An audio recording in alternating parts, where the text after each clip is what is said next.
Welcome back. Let's continue. So I have another story here.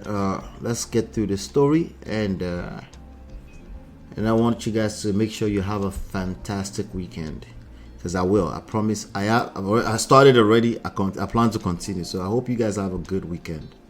Let's go to Senegal.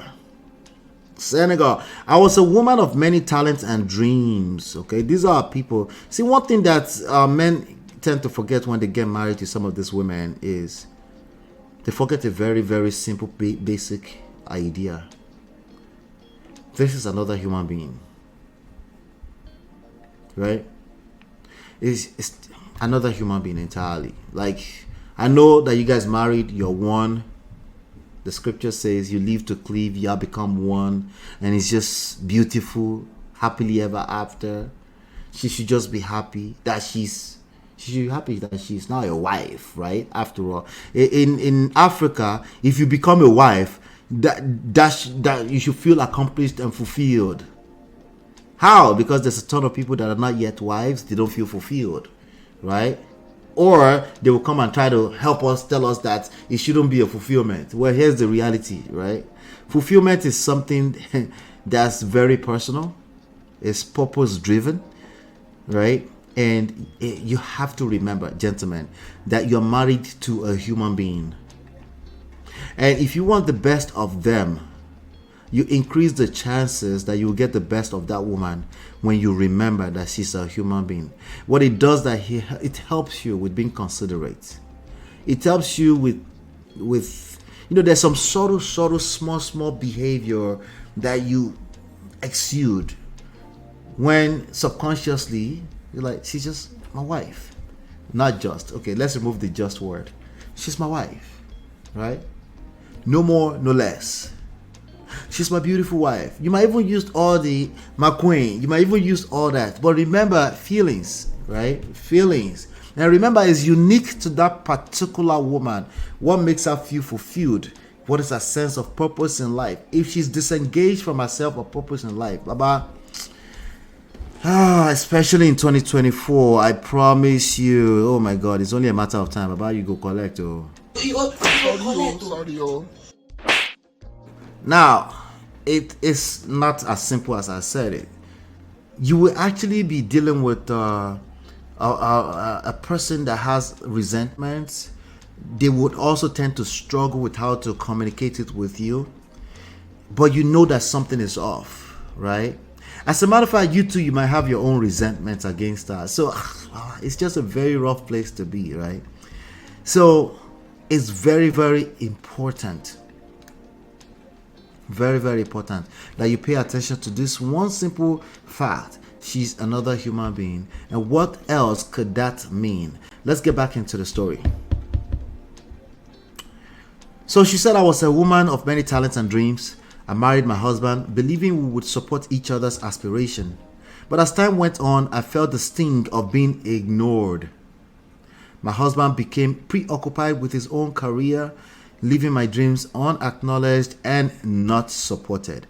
I felt like my passions were dying a slow death, my heart aching from the constant emotional neglect. Emotional neglect featuring again.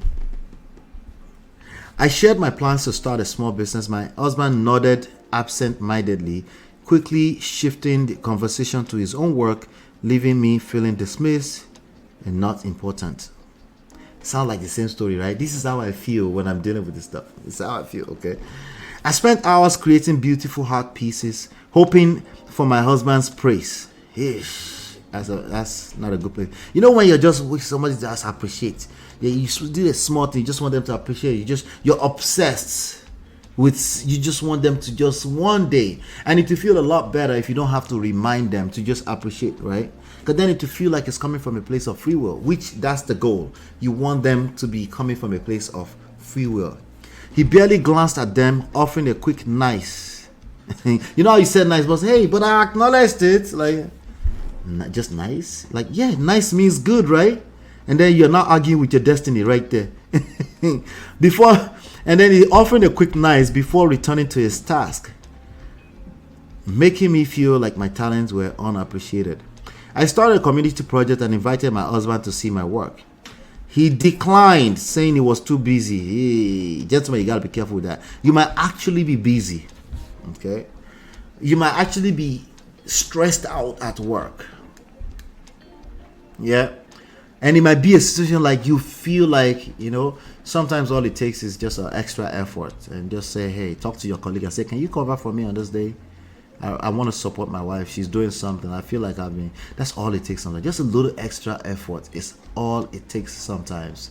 Sometimes I tell you that you too, you deserve soft life. But when you don't do these small things, it becomes extra painful resentments that will be eating up your mind from underneath. And you're feeling the pain. You know it.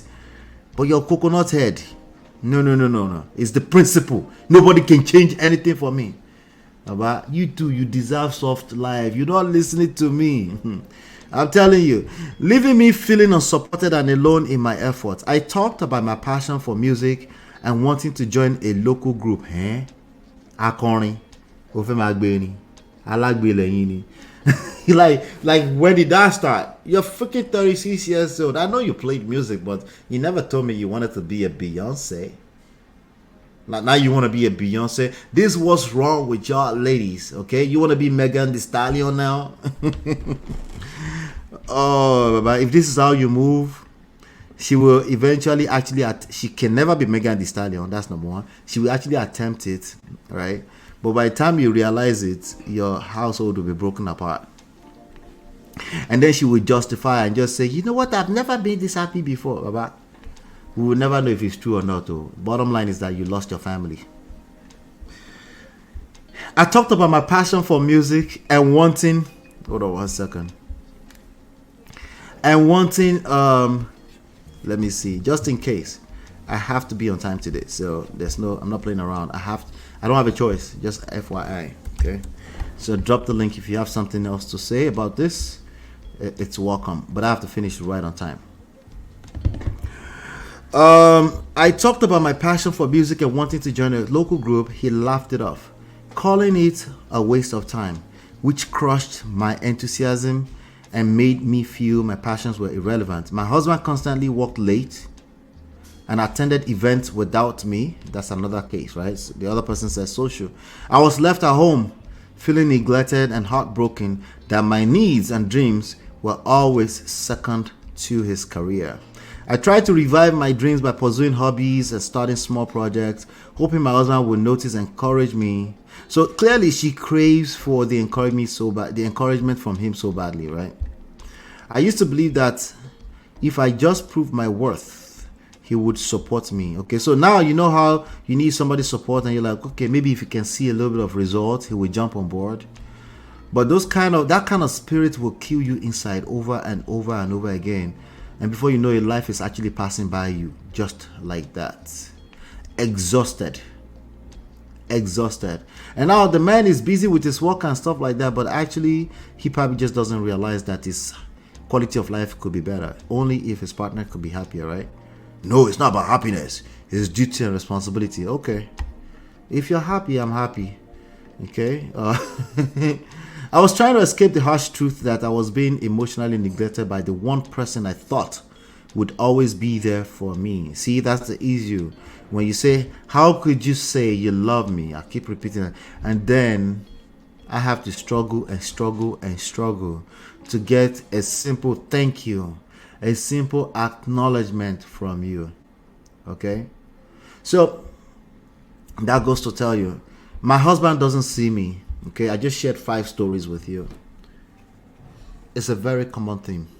Okay, it's a very common theme. Oftentimes, the damages are great. We're talking about potentially more than a decade, 2 decades, 3 decades, and it feels like nothing can be done about it, right?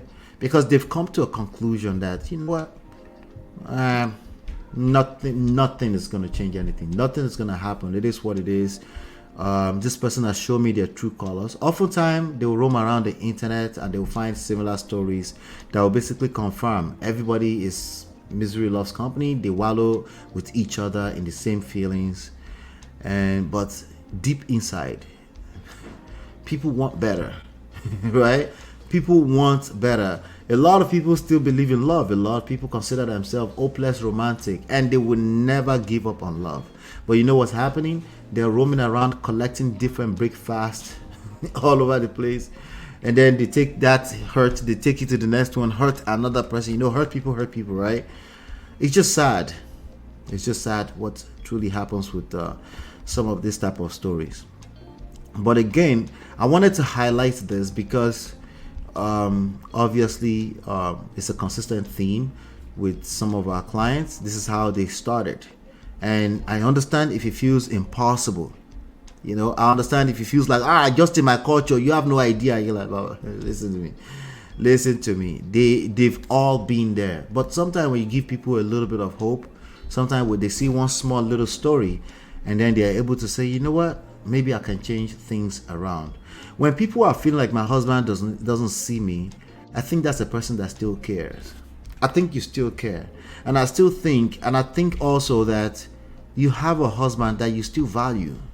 You just want things to be better. Sometimes you just like, I have coconut head. I'm not just gonna accept nonsense. Other days you're like, I wish things could be better. Right? So it's a lot of back and forth. And before you know it, you do enough of that, you lose yourself. Right? And for every cycle of that you go through, you question yourself. You question if you're good enough. Right? You question if you're good enough, not just with your husband now, it tampers with your self-esteem. It tampers with your self-confidence. And if we shoot self-confidence on the legs, what is left?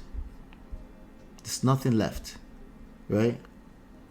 Nothing left. So a lot of the work you're going to do will require rediscovering your self-identity. It's a big part of the work that we do here. It's big. It's part of the foundation. Nothing else can happen until you gain your self-worth back. Okay? You need a support system. If this is you, you need a support system. If it is not you, please go ahead on and have all kind of opinions. I want to know all your opinions, okay? If it's you, you need support systems. Public opinions are not going to help you, all right? Because there are parts of your story that's very peculiar to you and is a big part of the solution that you will require, okay? So you need a support system. I would definitely make sure Babe Wins have been saying that seek wise counsel. Seek wise counsel. All right. Separation and divorce. I wish. Obviously, like I said earlier on, you have entangled life together, and sadly, sometimes people will settle for infidelity. Right? They will take care of the need because it's feelings. It's all temporary, right? Sometimes they are caught off guard. Sometimes you might say, "Oh, it's never caught off guard." They are all premeditated. Listen, two things can be right at the same time. When we're talking about emotions, more than two things, more than 20,000 things can be right at the same time. You're right, it's premeditated, but it's not that simple. So what I always tell people is like, listen, I can prescribe separation for you. If I have to prescribe separation or divorce for you, you're probably not ready anyway. So since you're still here inside of the marriage, why don't you do something about it? Right? But he should straighten himself out.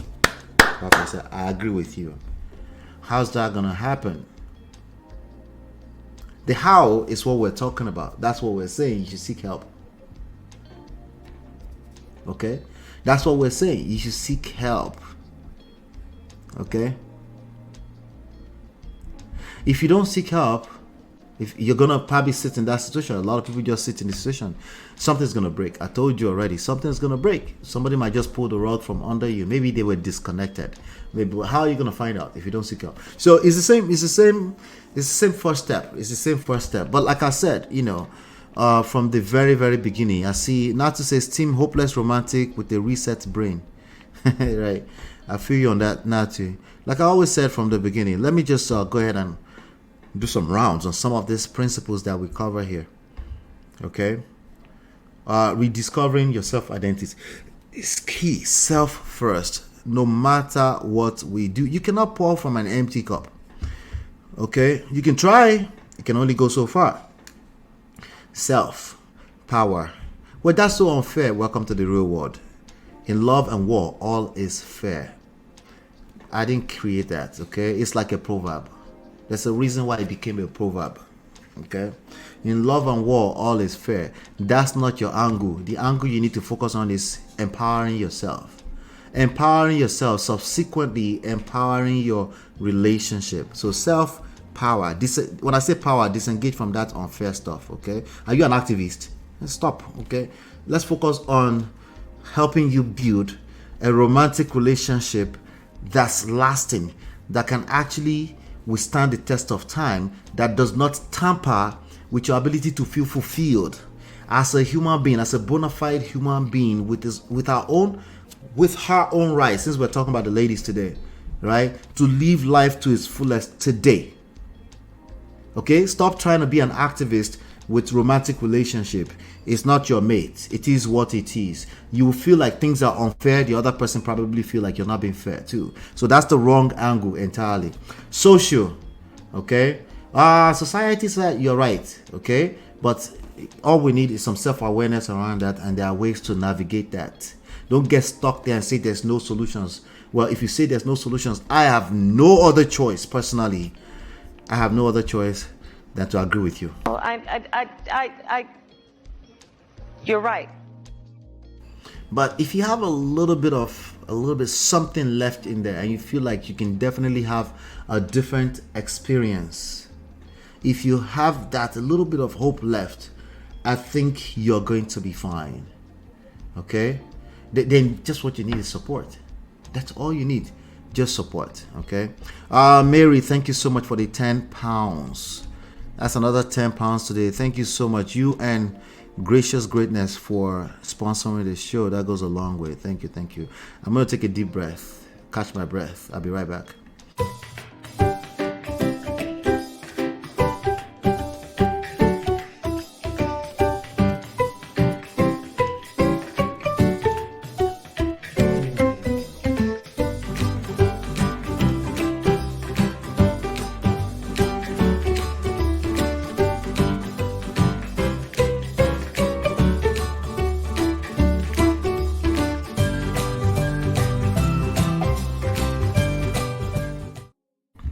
All right, thank you. Welcome back. All right. So as I was saying, we're talking about the standpoints that we attack this talking point from, right? So power. So social. There is society, and that's the reality. There's society. Tomorrow, shout out to Mary Parker. Tomorrow, I have somebody who is in an intercultural marriage, so we're gonna be talking about that a little bit tomorrow as well.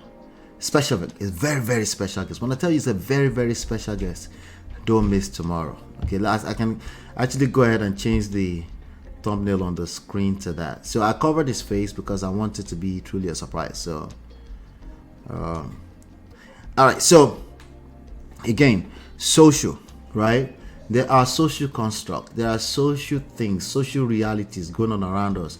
Majority of them naturally, depending on what kind of experience you've had, depending on how deeply rooted your bad experiences might have been, you might have concluded there's no way around it. The reality is that wherever you've been through, somebody else have been through it before. Okay, and for someone that do what we do here with me and my wife, after a while, as you can imagine, there's patterns. Okay, I can see the same story, which is why I'm able to provide support that works, right? So social, all those kind of things, all right? After we acknowledge those reality, then obviously seduction. Okay, seduction. When I say seduction, I'm talking about influence. You know, if you're still in that marriage and you're going through all of that, you feel like your husband can't see you, but that person keeps coming back home, I think you have more power. I don't feel, okay? I know that you have more power than you realize. But when you're caught up in your emotions, obviously your reality, your emotions are real. They will tell you there's no other way out. They will tell you it's just before you know, you start calculating it with numbers, and the numbers you're looking for will align it's confirmation bias. They will agree with you because those are the numbers you're looking for, especially if you dig yourself through the YouTube algorithms. You keep seeing the same thing over again, and they're like, I knew it. And the reality is just that's just your reality. That's just your experience, So again, I know you have more power than you realize. We call it power of influence, okay? Sometimes I use that interchangeably with seduction, right? But there's something the difference between influence or seduction and control is that you are actually leading with value. And that can be very difficult if you already feel like you're doing everything that is not appreciated. That's a very difficult thing to get through, right? But again, with the proper support and a renewal of your mind, things get a lot more easier. Not just that, you actually get what you want. All right. Then right now you're attracted. If you feel like you're not being seen by your husband, you're more attracted to your husband than he is attracted to you. Okay. And it's not your fault. That's just how life plays out sometimes. And it's true. As men, sometimes we get so busy and complacency is real. It's real. So how you approach that requires a certain level of grace. Now I'm asking you to give grace, and you feel like you're not getting enough grace. So I understand if it feels complicated. I get it. I completely get it. But this is where you need to understand the concepts. When you have understanding, see education. When you have understanding, right, that also affects your level of confidence. Confidence is sexy. When confidence is sexy, that turns out to become attraction. So you don't have to pull this weight of this big weight you're trying to pull. You probably can't pull it anyway, right? You just have to understand where your leverage points are, and then you pull those levers at those leverage points, right? And then it becomes super easier. It feels like it becomes easy, but because you did the work. You did the work. Most people are too lazy to do the work. They would rather just run around the internet and blame everything else but self. Self-accountability is very, very difficult for obvious reasons, because the devil doesn't want you to achieve what you need to achieve. That's why. Okay? So, and overall, of course, we have to do all of this with respect to emotional intelligence. So, it's all of this, everything I just said is easier said than done. Okay, let me just let you know. I'm going to round it up right there. Hit the like button, share, subscribe, turn up your notifications so you're notified whenever we go live. Hopefully you've been enlightened and educated. I'll see you on the next one. Peace. Hi, I'm Lola. And this is Ola from... We offer evidence-based relationship and marriage resources and coaching to help you navigate the difficult times. Don't just wing it. Learn the principles that work. Download our 2 free books and book your complimentary coaching session now at manofprestige.com.